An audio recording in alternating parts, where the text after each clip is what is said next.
nourishment to your bones. So here lies in the true secret of true health. In that if we can reconstitute our minds, not to think in our own ways. Remember the story we read about Micah. People were kind of fond of thinking and doing the things the way we do. But the great man of God is telling us, let us not be wise in our own ways. Instead, let us fear the Lord and let us shun evil. Because if we do so, God will constitute us and He will strengthen the bones. And He will give us the health that we long for.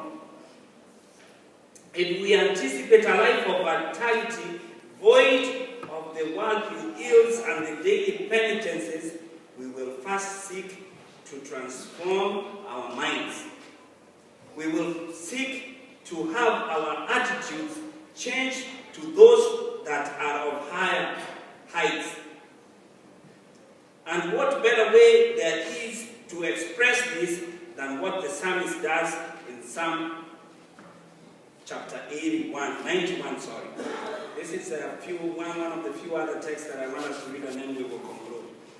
What better way is this to just kind of sum up all these concepts than in reading the psalmist in chapter 91.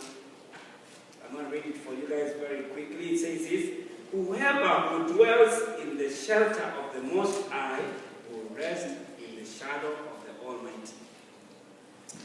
I will say of the Lord, He is my refuge and He is my fortress.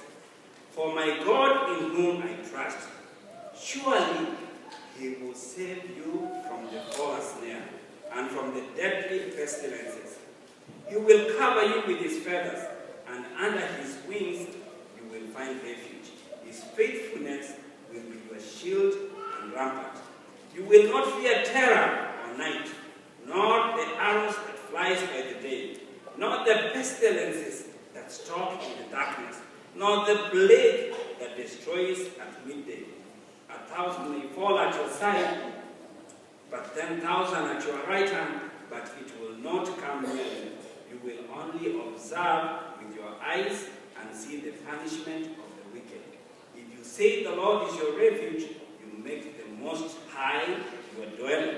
No harm will overtake you, nor disaster will come near your tent, for He will command His angels concerning you to guard you in all ways. They will lift up their hands so that you will not strike your foot against a stone. You will tread on the lion and the cobra. You will trample over the great lion, but because of His love for me, He says, I will rescue Him. I will protect Him, for He acknowledges my name. What I am trying to share, brethren, is that when we rededicate our minds to the things of God, even as we experience our frailties, whether they be in health, whether they be in our emotional self, whether they be in our physical self, if we are to bury ourselves in what God intends, He is promising that He will be able to lead us through those challenges. You know, we've been even spending time studying the lesson and constantly being reminded that He's the creator of all that there is. And even the world in which we live in is what? Is His. He's the Lord thereof. So if we are to seek God, if we are to seek health, if we are to seek vitality, then let us seek Him first. Because once we find God, then we find health. So when I come to talk about health next time, I think it will be clear because we will know where the source thereof of health exists. So I want to conclude and say this.